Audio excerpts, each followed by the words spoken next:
বিসমিল্লাহির রহমানির রহিম। আসসালামু আলাইকুম রহমতুল্লাহি ওয়া বারাকাতুহু। সোমবারের বিশেষ আমল। বিশ্বনবী হযরত মুহাম্মদ সাল্লাল্লাহু আলাইহি সাল্লাম এই সোমবারের দিনে রোজা রাখতেন। কেন রাখতেন? কারণ এই সোমবারের দিনে বা রাতের বিশেষ আমলগুলো যেগুলো করা হয়, সেগুলো আল্লাহর কাছে আমলনামা পেশ করা হয়। তাই নবী চাইতেন যে তার আমলনামা পেশ করার সময় যেন সে রোজা অবস্থায় থাকে।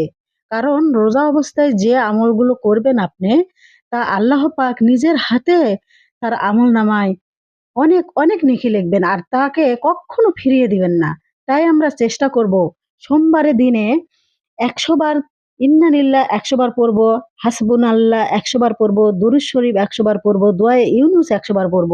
আর চেষ্টা করব বেশি, বেশি দরুদ বর্ষিত করা নবীজির উপরে আল্লাহকে খুশি করার জন্য। আর আমার এই ভিডিওটি যদি ভালো লেগে থাকে অবশ্যই বেশি, বেশি সাবস্ক্রাইব করে পাশে থাকবেন এবং সবাইকে দেখার সুযোগ করে দিবেন। আল্লাহ হাফেজ।